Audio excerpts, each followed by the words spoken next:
Nosso universo, as galáxias, o sistema solar, a Terra, nosso planeta natal. Terra, mar, ar, vida. De onde veio tudo isso?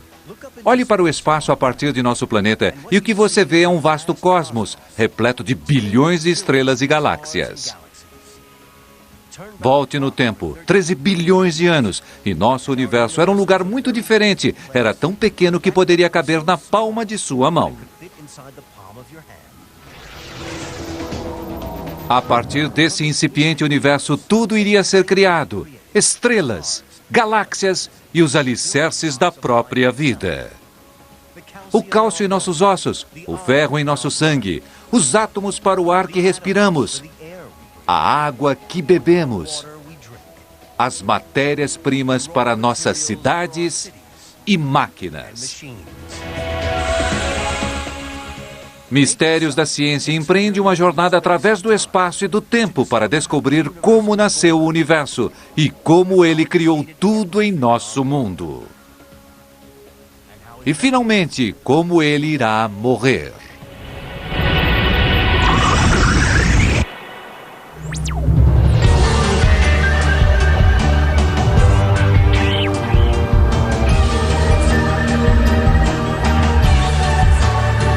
Mistérios da Ciência, o nascimento do universo. Tudo o que vemos ao nosso redor é feito de matéria, átomos e moléculas. Veja esse carro. É um Ford Fairlane conversível 1956. É construído de muitos materiais diferentes, como aço, borracha e vidro. Vá mais fundo e esses materiais são feitos de combinações de elementos como ferro, silício, cromo e carbono. Cada um dos átomos que constitui esse carro foi criado por nosso universo em crescimento. O físico Lawrence Krauss estuda como os átomos que vemos em nosso planeta chegaram até aqui. Na verdade, somos parte poeira de estrelas e parte poeira do Big Bang. A maior parte dos átomos em nosso corpo vem do âmago das estrelas, mas alguns deles já estavam por aqui desde os primeiros momentos do Big Bang. Assim, na verdade, somos indivíduos cósmicos. Cada um dos átomos foi criado durante bilhões de anos, enquanto nosso universo evoluía. Assim, quando olhamos esse carro, todos os átomos desse carro vieram de explosões estelares, de processos de supernova e de evolução estelar, mas eles foram criados em ocasiões diferentes durante a evolução do universo.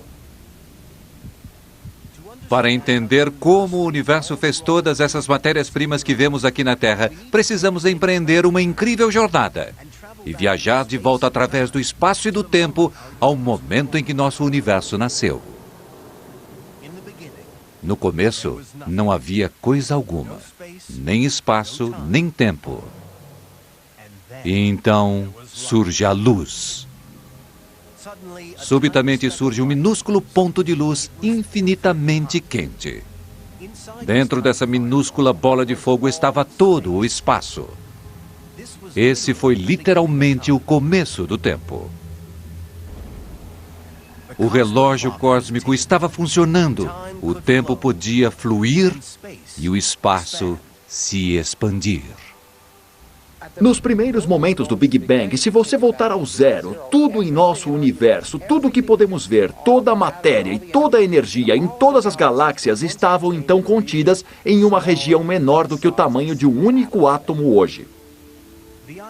A ideia de que nosso universo foi outrora minúsculo originou-se do brilhante trabalho do astrônomo americano Edwin Hubble.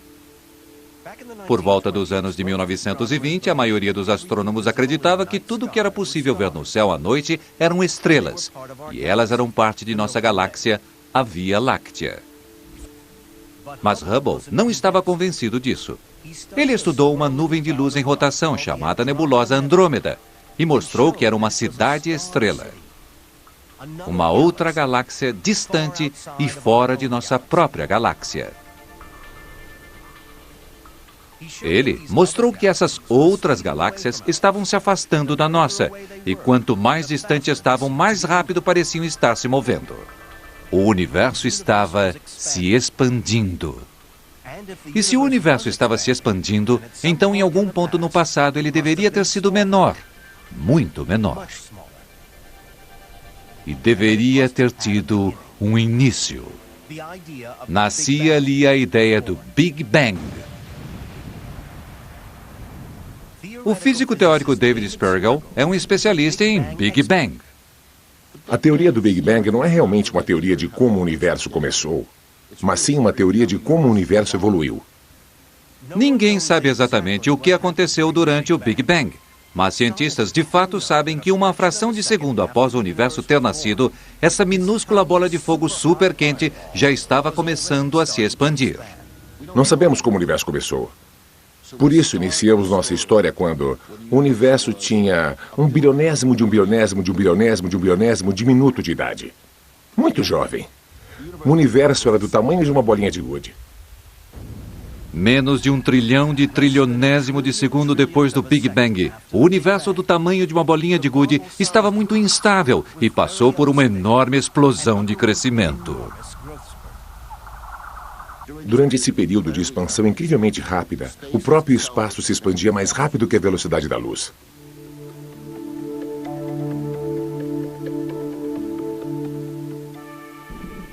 Da mesma forma que essa bola de vidro quente infla, o mesmo acontecia com o bebê universo, expandindo-se em todas as direções ao mesmo tempo.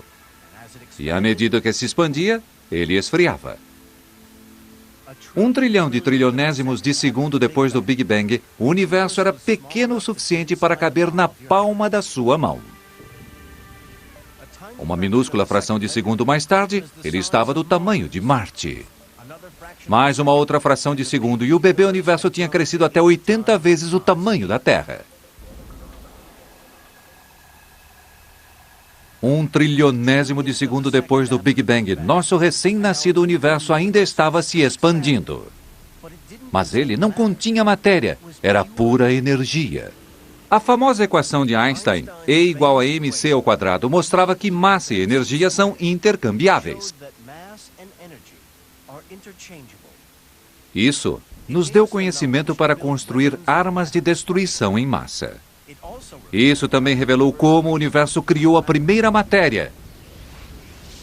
Quando uma bomba nuclear explode, uma minúscula quantidade de matéria é destruída e convertida em energia. No bebê universo aconteceu exatamente o oposto. Ele converteu energia pura em partículas de matéria. Mas havia um problema. O universo criara ambas, matéria e sua arquirrival antimatéria. E quando essas duas se encontraram, elas destruíram completamente uma à outra. O incipiente universo era uma zona de guerra, uma batalha até a morte entre matéria e antimatéria. Se elas se aniquilassem mutuamente, o universo permaneceria cheio de energia, mas sem galáxias, estrelas, planetas ou vida. Felizmente para nós, houve um desequilíbrio. Para cada 100 milhões de antipartículas formadas, havia 100 milhões e uma partículas de matéria.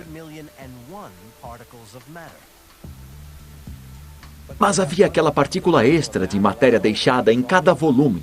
E aquilo foi o suficiente para que tivéssemos tudo o que vemos hoje no universo.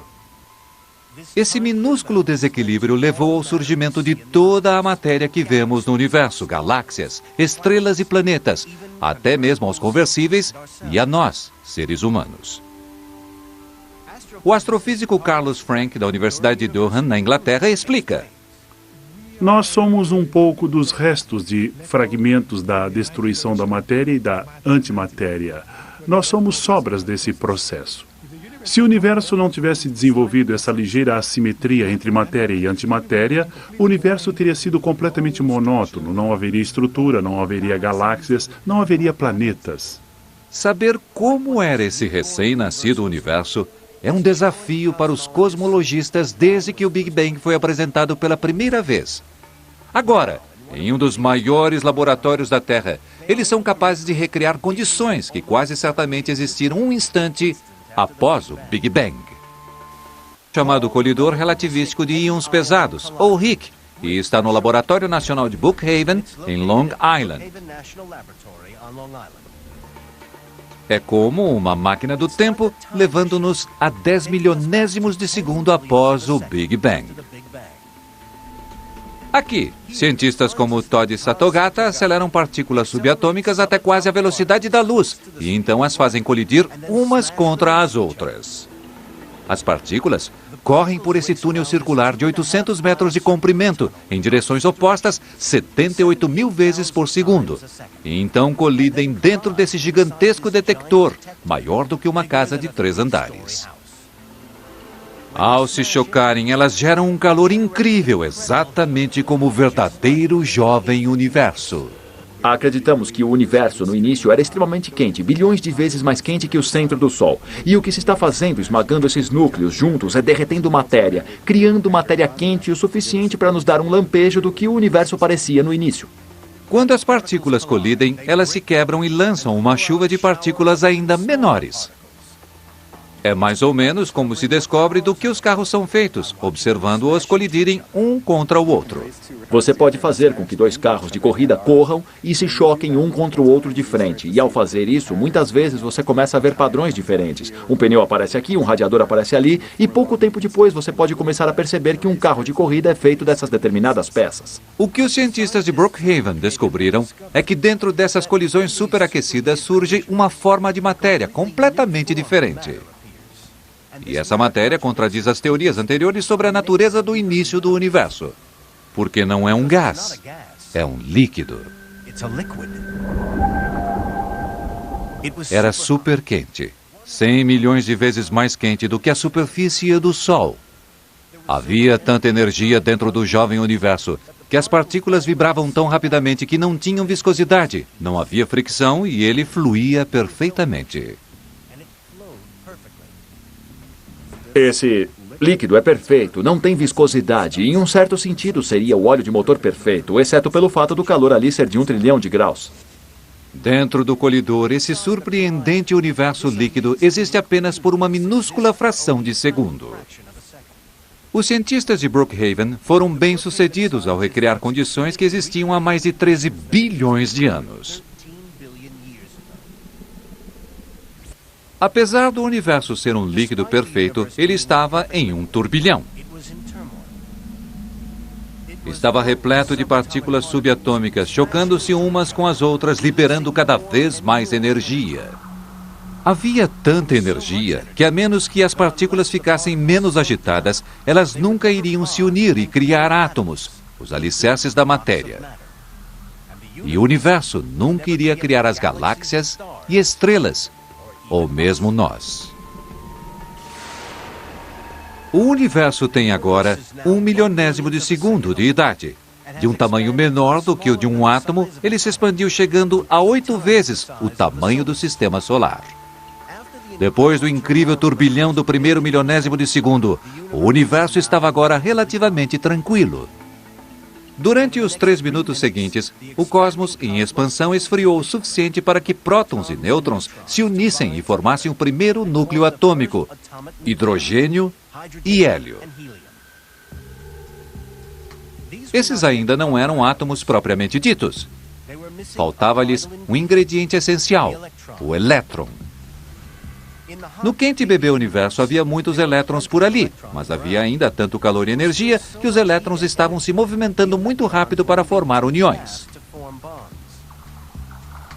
E ficaria assim por mais 300 mil anos. 380 mil anos depois do Big Bang, o universo havia se expandido até o tamanho da Via Láctea. Ele havia esfriado de bilhões de graus centígrados para poucos milhares. À medida que esfriava, os elétrons se movimentavam mais devagar. O universo agora estava pronto para construir seus primeiros elementos verdadeiros. Um dos cientistas que descobriram esse momento crítico na história do universo foi Arnold Penzias, 1963. Penzias, de 30 anos, e seu colega de 27, Robert Wilson, começaram a trabalhar em uma nova antena em Nova Jersey. Inicialmente, eles estavam apenas estudando ondas cósmicas de rádio, mas eles se deparariam com uma das maiores descobertas de todos os tempos. Quando começaram a testar seu equipamento, eles detectaram um som inesperado ao fundo. Era um sinal adicional e parecia estar vindo do céu. Descartamos muito cuidadosamente o solo, até mesmo o sistema solar, porque tínhamos variação sazonal, inverno para verão, fontes de equipamentos produzidas pelo homem. Tudo isso foi descartado. Em desespero, os dois cientistas começaram a imaginar se o estranho sinal poderia ter uma outra origem, mais terrestre. Eles descobriram que havia pombos empoleirados nas antenas e que ela estava coberta de excrementos. Eles imaginaram se os pombos eram a fonte do estranho sinal. Havia apenas uma solução. Os excrementos e os pombos teriam de sair dali. Quando finalmente removemos os excrementos de pombos, tivemos de remover também os pombos. E aquela foi uma situação difícil, porque acontece que eles queriam voltar, então os despachamos para um outro local. Mas, mesmo com a ausência dos pombos perturbadores, o sinal misterioso não desaparecera. E assim, só nos restou uma conclusão inevitável, quase inevitável, de que essa radiação vinha dos céus. Eu não conseguia explicar aquilo. O estranho sinal detectado por Penzias e Wilson se tornaria uma das mais importantes descobertas científicas de todos os tempos. Mas a explicação para seu misterioso ruído de fundo começa não com o som, mas com o nascimento da luz. Geralmente consideramos a luz uma coisa corriqueira, mas no início do universo há 13 bilhões de anos não veríamos absolutamente nada. A luz estava presa, o universo era nebuloso. Mas à medida que o universo continuava a se expandir e esfriar, os elétrons se movimentaram mais devagar. Os prótons então apanharam esses elétrons mais tranquilos para formar átomos completos, primeiro de hidrogênio e depois de hélio. O universo estava subitamente muito menos apinhado de elétrons. A névoa se levantou e a luz não mais ficou presa. Ela se espalhou rápida por todo o universo, criando uma explosão ofuscante de luz. Se estivéssemos lá, teríamos visto subitamente o universo opaco se tornar transparente e subitamente a névoa se levantaria e veríamos um clarão de luz vindo de toda parte ao nosso redor. Deve ter sido um momento espetacular. Com o tempo, essa explosão de luz enfraqueceu, esfriou e se tornou radiação de micro-onda. Foi esse fraco sinal de micro-onda de 13 bilhões de anos que Penzias e Wilson captaram com sua antena. O que eles ouviram foi o discreto eco do momento em que o universo formou os primeiros átomos. É realmente a luz da origem do universo. Se você possui um velho receptor FM, se seleciona entre canais, virar o botão e não captar nada e saltar para a estação, você chega a um ponto onde não há nada, você ouve um zzzz. É isso que chamamos de ruído. Se você possui um bom rádio, metade de 1% daquele zzzz é, na verdade, o som do Big Bang. E podemos também ver o momento quando os primeiros elementos foram criados. Se nossa televisão não está sintonizada em uma estação, uma minúscula fração daquele ruído é radiação de 13 bilhões de anos atrás. Mas essa radiação não é o único lembrete do nascimento do universo. Até mesmo a água que bebemos é uma recordação. É surpreendente pensar que todas as vezes em que bebemos um copo d'água, estamos bebendo átomos que estão por aí desde o Big Bang, o átomo do hidrogênio. Pelos milhões de anos seguintes, o jovem universo continuou a se expandir, a esfriar e a ficar escuro novamente. Até agora, o universo fez apenas átomos de hidrogênio e hélio. Mas o mundo em que vivemos é composto de mais de 100 tipos diferentes de elementos. Sem eles, o universo iria parar e permaneceria um lugar muito entediante, feito apenas de gás. Um lugar onde matéria complexa, como planetas, carros e pessoas, nunca poderiam se desenvolver. O universo precisava conseguir átomos de hidrogênio e hélio para se amalgamar. E para fazer isso, ele precisava fazer estrelas.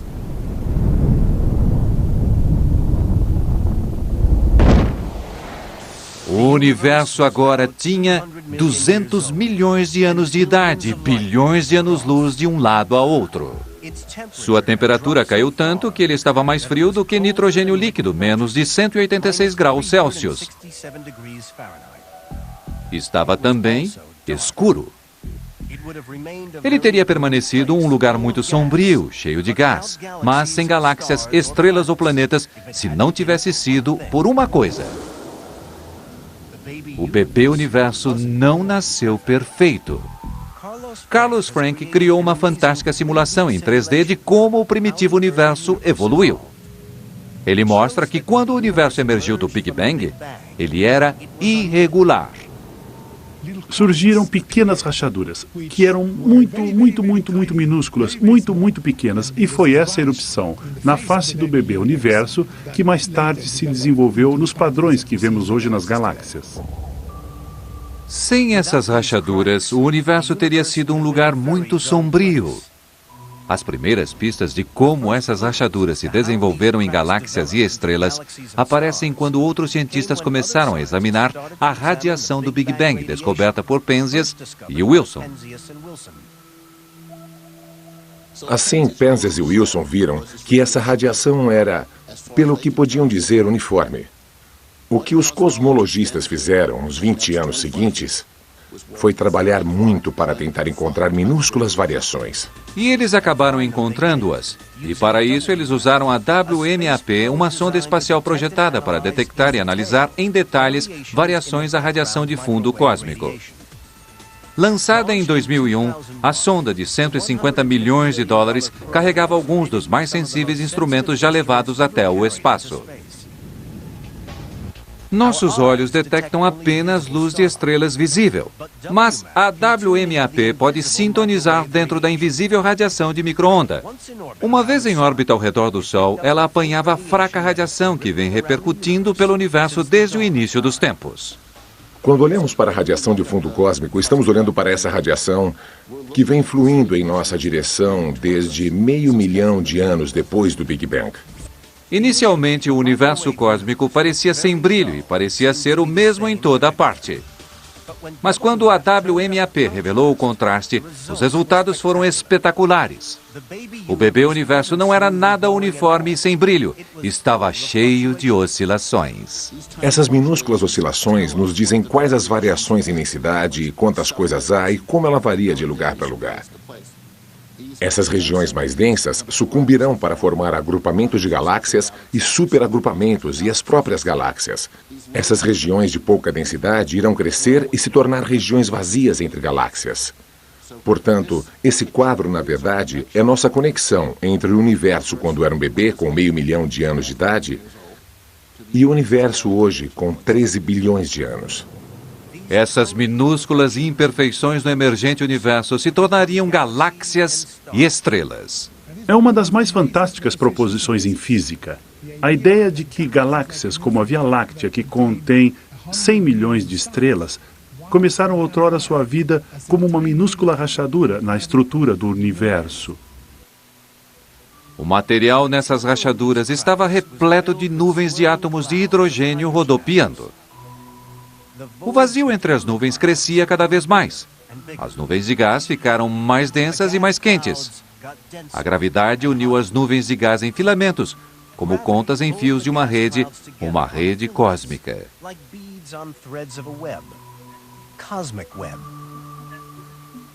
Onde os gigantescos filamentos formaram grandes glóbulos, estrelas e galáxias iriam se formar.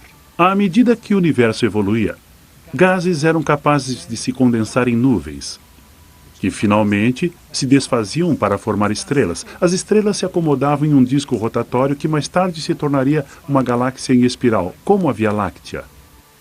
Durante milhões de anos, átomos de hidrogênio se agruparam e se aqueceram. Os átomos começaram a se amalgamar, liberando energia, e as nuvens de gás passaram a brilhar intensamente. Finalmente nasceu uma estrela. Por todo o universo, milhões de estrelas brilharam pela primeira vez.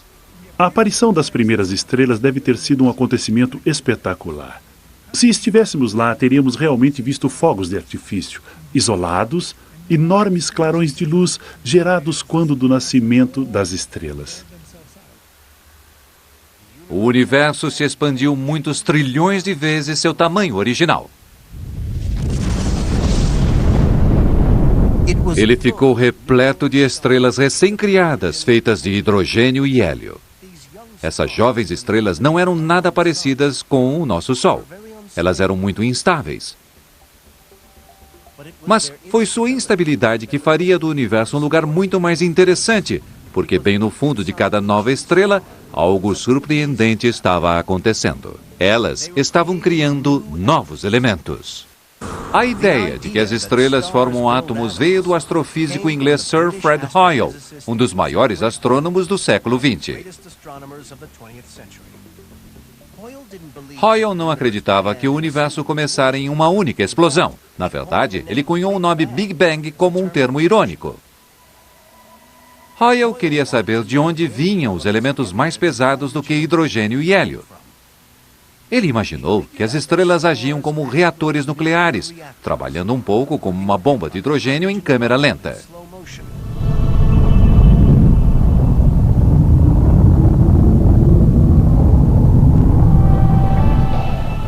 Mas muitos bilhões de vezes mais poderosa. E seu lixo nuclear eram novos elementos. Mas levaria anos até que cientistas pudessem confirmar sua teoria analisando a luz das estrelas. Cada elemento emite uma luz a uma frequência em especial quando aquecido. Imagine uma lâmpada de rua, de sódio. Ela emite luz de uma cor amarela específica do sódio. O mesmo acontece com as estrelas. Veja nosso Sol. Se você fragmentar a luz em um espectro, é possível ver linhas como uma barra de código correspondendo aos elementos. Cada elemento possui cores específicas, auxiliando os cientistas a identificar elementos como o hidrogênio, que emite principalmente luz vermelha. Em 1990, a NASA lançou o telescópio espacial Hubble para decifrar alguns dos mistérios de nosso primitivo universo. O Hubble prometia aos cientistas visões sem precedentes do jovem universo. Seria possível olhar de volta através do espaço e tempo e examinar as primeiras estrelas para descobrir se elas estavam produzindo novos elementos. Mas o sonho logo se tornou o pior dos pesadelos. Depois de ter sido lançado, descobriu-se que o espelho do Hubble estava distorcido. Ele via tudo fora de foco. Ele precisava de lentes corretivas. E a única maneira de consertá-lo era enviando um outro ônibus espacial. Uma das pessoas que o consertaria era o astronauta Jeff Hoffman. Estávamos trabalhando com um telescópio de 2 bilhões de dólares e a última coisa que queríamos era quebrar alguma coisa e deixá-lo pior do que quando chegamos lá. Primeiro, a equipe da missão de resgate teve de capturar o telescópio defeituoso. E então executar uma missão de conserto sem precedentes na história de voos espaciais. Primeiro, eles tiveram de abrir as portas de acesso na parte lateral do telescópio. O que faz o trabalho no Hubble ser muito diferente de trabalhar em um carro é que você olha por cima do ombro e lá está você no espaço. E a Terra abaixo de você e as estrelas acima de você. Os astronautas tiveram de executar um trabalho extremamente minucioso nas mais difíceis condições. Quando se está trabalhando com uma roupa espacial, suas mãos ficam obstruídas por luvas espessas e rígidas. É mais ou menos como trabalhar com luvas de esqui. Foi realmente um desafio. Tudo ia bem até Hoffman tentar fechar as enormes portas de acesso. Eu precisava fechar as portas. E quando fui fechá-las, percebi que elas não estavam fechando corretamente. As portas estavam por algum motivo empenadas. E demorou um pouco para fecharem. Isso era muito sério. Se não se consegue fechar as portas, perde-se o telescópio. Usando ferramentas improvisadas, Jeff e um colega conseguiram finalmente fechar as portas.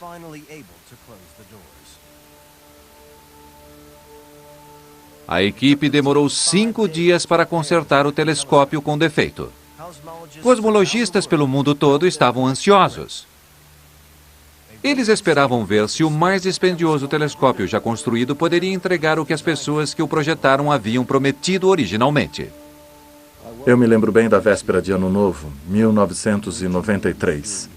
31 de dezembro, quando o meu telefone tocou, E era um velho amigo meu que trabalhava no Space Telescope Science Institute em Baltimore. Ele perguntou, Jeff, sobrou champanhe de sua festa? E eu disse, sim, ainda temos meia garrafa na geladeira. Ele disse, bom, abra de novo e beba uma taça, porque conseguimos receber a primeira foto. E o Hubble funciona. Isso é o que o Hubble viu. As imagens estavam além dos sonhos mais fantasiosos de qualquer pessoa. O Hubble captou os momentos finais da vida de uma estrela, quando ela explode e espalha gás e poeira. Captou também berçários de estrelas recém-nascidas, explodindo em vida há bilhões de anos. E escuras colunas de poeira cósmica, milhões e milhões de quilômetros de comprimento, prontas para produzir uma nova geração de estrelas e planetas. Mas o verdadeiro momento de glória do Hubble ainda estava por vir. Durante um período de 10 dias em 1995, os controladores da missão apontaram o telescópio para uma parte distante e vazia do espaço. O que surgiu foi uma imagem de campo profundo, uma tapeçaria de galáxias distantes. O Hubble estava olhando de volta no tempo para algumas das primeiras galáxias e estrelas criadas. Ele revelou milhares de galáxias que não haviam sido vistas antes. Assim, o universo se tornou, para a nossa percepção, muito mais rico após o profundo campo aberto pelo Hubble. Ele mostrou pela primeira vez tênues imagens de galáxias formadas apenas 1 bilhão de anos antes do Big Bang. Cientistas então examinaram o espectro de luz dessas estrelas distantes e mostraram que essas galáxias primitivas já haviam criado elementos mais pesados do que hidrogênio e hélio. Sir Fred Hoyle pode ter se equivocado a respeito do nascimento do universo, mas estava absolutamente certo a respeito de estrelas. As primeiras estrelas se comportavam como gigantescos reatores termonucleares, criando novos elementos. É possível pensar na criação de todos os elementos desta sala de uma certa maneira como a linha de montagem de um carro, porque em uma linha de montagem de carros, cada parte é adicionada ao veículo sequencialmente, até que ele esteja completo. Reações de fusão dentro dessas jovens estrelas liberavam enormes quantidades de energia e calor, que forçavam os átomos a se amalgamar para formar elementos novos e mais pesados, um após o outro. 3 núcleos de hélio se combinaram para formar carbono. 2 núcleos de carbono amalgamados para formar magnésio, magnésio para formar neônio e assim por diante, por um período de centenas de milhares de anos até o silício se amalgamar formando o ferro. Ferro é um átomo muito especial. Os prótons e nêutrons dentro de seu núcleo estão muito fortemente ligados, de forma que mesmo às temperaturas extremas dentro das estrelas não fariam se amalgamar em elementos mais pesados. Ele resolutamente permanece ferro. Era o final do caminho. A linha de produção de construção de elementos fechou. Mas nosso universo ainda não estava completo. Havia todos os ingredientes para fazer um copo d'água e alguns dos elementos para construir boa parte de nosso conversível. Havia também alguns poucos dos ingredientes para fazer um ser humano. O oxigênio, o cálcio de nossos ossos e o ferro em nosso sangue. Mas não havia ainda nenhum dos ingredientes essenciais, como cromo para o paralama de nosso carro. E alguns metais, como o zinco, sem o qual nossos corpos não conseguem sobreviver. O universo estava prestes a entrar em uma fase super criativa, na qual ele produz todos os elementos mais pesados do que o ferro. Para fazer as peças que faltam no nosso quebra-cabeças do nascimento do universo, seriam necessárias algumas das mais poderosas explosões que o universo já viu.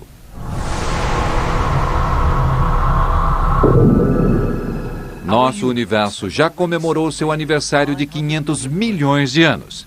Ainda faltam outros 13 bilhões até que os seres humanos apareçam na face da Terra. Gigantescas novas estrelas fizeram muitos dos elementos do mundo que nos rodeia.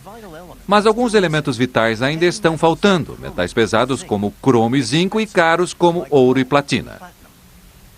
Para terminar o trabalho, o universo faz aparecer como por magia o mais extraordinário fenômeno desde o Big Bang, imensas estrelas explosivas chamadas supernovas. Quando as gigantescas estrelas que fizeram os elementos mais leves ficavam sem combustível, elas desmoronavam sobre si mesmas, criando quantidades incríveis de energia e enormes explosões. Essas explosões foram tão potentes que puderam amalgamar elementos até mais pesados do que o ferro e recomeçar a linha de produção de elementos.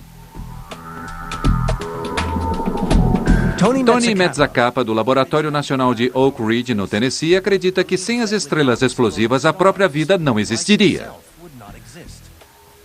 A vida como a conhecemos certamente não existiria se não fosse pelos casos de desmoronamento das supernovas. Elas são muito claramente um dos elos principais de nossa cadeia de origem, desde o Big Bang até os dias de hoje. Uma das mais recentes e maiores supernovas mais próximas de nossa galáxia foi vista no hemisfério sul em 1987. Quando uma supernova como a 1987A explode, ela emite luz contendo sinais característicos dos elementos dentro dela. Examinando o espectro de luz, cientistas podem calcular quais elementos estão sendo moldados dentro da estrela que explode. Estrelas enormes evoluem até uma configuração semelhante à de uma cebola no fim de sua vida. Elas têm um núcleo de ferro e fora do núcleo de ferro estão camadas de elementos sucessivamente mais leves. Dentro do núcleo de ferro, a temperatura se eleva a 8 bilhões de graus, quase 300 vezes mais quente do que o centro do Sol. É tão quente que os átomos de ferro que afundaram para o núcleo das estrelas são feitos em pedaços. O núcleo se desestabiliza. Os núcleos então se desfazem em uma fração de segundos.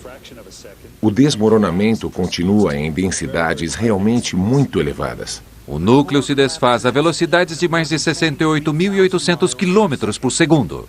Em um instante, um volume do tamanho da Terra se desfaz em pedaços quase 6 vezes o tamanho de Manhattan. O núcleo se torna super denso. Se alguém apanhasse 1 centímetro cúbico daquela matéria, que seria o tamanho de um torrão de açúcar, aquele torrão de açúcar seria tão denso que pesaria tanto quanto toda a raça humana. O núcleo recua como uma bola de borracha comprimida e lança uma imensa onda de choque.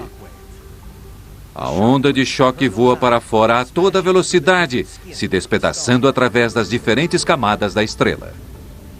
À medida que atravessa as camadas externas da estrela, a energia gerada reinicia a linha de produção de elementos. Átomos são esmagados juntos para produzir novíssimos elementos mais pesados, todos mais pesados do que o ferro. Então, a estrela explode e a onda de choque empurra os destroços como granadas, cada vez mais distantes no espaço. Bom, na realidade, nossas vidas dependem das estrelas no universo. Sem suas vidas e mortes, nós não estaríamos aqui hoje, certamente. Essas imagens impressionantes captadas pelo telescópio espacial Hubble mostram o resultado dessas gigantescas explosões. Nebulosas, gigantescas nuvens de destroços lançados pelas estrelas explosivas. Girando no interior estão grandes átomos novos: ouro, prata, zinco e chumbo. Sem as supernovas, nosso mundo seria um lugar sem brilho e possivelmente sem vida. Tenho certeza de que Paris Hilton não acorda todo dia pensando a respeito desse fato. Mas realmente, se não fosse pelas estrelas explosivas, aqueles 200 milhões de estrelas explosivas para que possamos estar aqui hoje, ela não teria nada para vestir. Portanto, se não fosse por aquelas explosões de supernovas, não haveria absolutamente nada. 9 bilhões de anos após o Big Bang, todos os ingredientes para a vida como a conhecemos estão a postos. O universo transformou-se em um vasto e complexo lugar, formado por bilhões de galáxias e incontáveis estrelas. Em um canto tranquilo da Via Láctea, uma massa de pó e gás começa a se acumular. Ela está repleta de sobras de ricos destroços de uma das imensas supernovas. E quando atinge uma massa crucial, ela começa a se queimar de forma brilhante. Nasce uma estrela, nossa própria estrela, o Sol. O que sobra forma um disco de destroços girando em órbita ao redor da nova estrela. O gás e a poeira que fizeram esse anel colidem, empurrados um contra o outro pela gravidade. Os torrões de poeira e gás se tornam cada vez maiores. Planetas se formam. Um desses planetas é o nosso planeta Terra. Durante os próximos 500 milhões de anos, nosso planeta vagarosamente gera uma cobertura protetora de gás, a atmosfera. Surge a primeira vida. No início, apenas células únicas, mas à medida que os íons passam, aquelas minúsculas e únicas células evoluem, transformando-se em plantas e animais e, finalmente, em seres humanos. Temos a propensão de nos desassociar do universo, mas isso, claro, está errado. Somos uma parte vital do cosmos.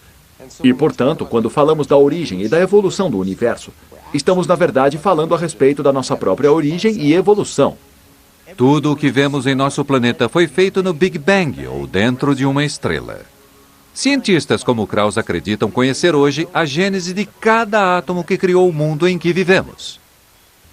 Esses átomos estão por aqui desde o início dos tempos e... Quando eu era criança, minha mãe costumava me dizer, não toque nisso, você não sabe de onde veio. Ela teria ficado surpresa. Mas este não é o capítulo final da história. Depois de quase 14 bilhões de anos, o universo na realidade está apenas começando. Agora fazemos uma jornada ao futuro para ver como tudo isso termina. O universo em que vivemos tem quase 14 bilhões de anos. Ele criou as matérias-primas para tudo o que vemos ao nosso redor. As estrelas, os planetas, árvores, cidades, automóveis, até nós mesmos. Nosso mundo está completo, mas o universo está ainda evoluindo. Cientistas têm proposto muitas teorias a respeito de como iria acabar.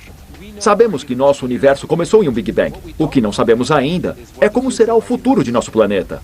Nosso universo pode acabar com uma explosão, um bang ou coisa mais exótica. Uma teoria sugere que nosso universo ficará sem fôlego e irá parar de se expandir. Cada estrela, galáxia e planeta, cada átomo começará a entrar em colapso. A teoria é conhecida como Big Crunch.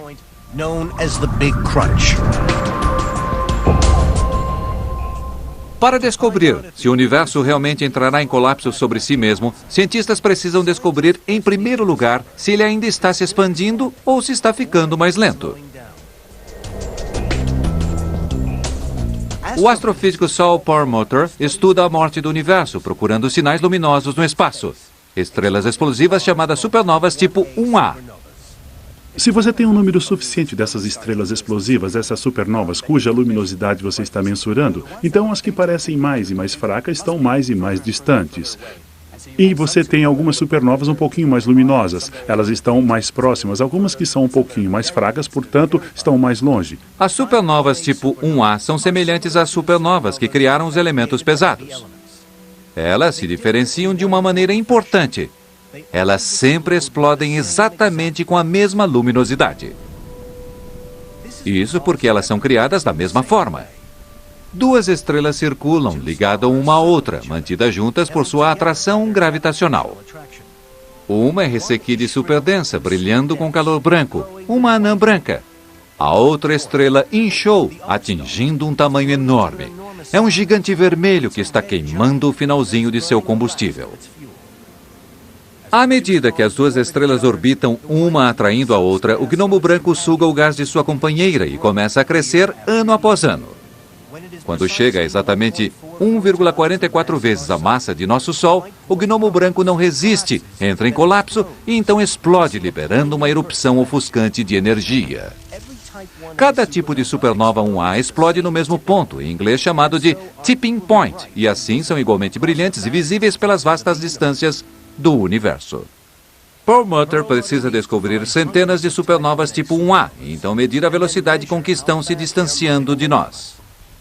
Comparando-se as posições e as datas de todas essas supernovas espalhadas pelo espaço e tempo, Perlmutter pode calcular se o universo está diminuindo seu ritmo. Os resultados são surpreendentes. A expansão do universo não está diminuindo nem um pouco. Quando iniciamos o projeto, claro, o objetivo era descobrir quanto o universo estava indo mais devagar. Agora, quando realmente começamos a procurar informações, parecia que o universo não estava diminuindo sua marcha o suficiente para chegar a parar. Na verdade, não estava diminuindo muito, de forma alguma. E, na verdade, quando terminadas as análises, parecia que não estava diminuindo. Ponto final. Estava, na verdade, acelerando sua expansão. A surpreendente descoberta de Perlmutter significa que o universo não vai chegar a parar e então se encolher até chegar ao tamanho de uma ponta de alfinete de matéria superdensa. Muito ao contrário. Ele irá continuar a se expandir cada vez mais rápido. Nosso universo está literalmente correndo a toda velocidade. A expansão do universo irá acelerar a índices cada vez mais rápidos, até que literalmente tudo se desfaça. Não apenas galáxias, mas, finalmente, matéria, a Terra, todos os objetos, estrelas, a Terra, planetas, pessoas, átomos, todos em um tempo finito serão esfacelados.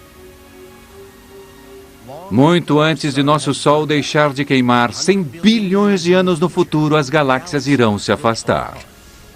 O universo será feito de estrelas isoladas, cuja energia está se extinguindo. Algumas irão se tornar gnomos brancos ou marrons. Outras irão entrar em colapso, se tornando estrelas de nêutrons ou buracos negros. E então, milhares de trilhões de anos depois do Big Bang, até os buracos negros irão evaporar e toda a matéria irá se decompor até seus componentes básicos. Átomos irão se despedaçar. Até mesmo prótons, os alicerces dos átomos, irão se desintegrar. O futuro mais provável é talvez o mais sombrio, onde o universo se torna frio, escuro e vazio.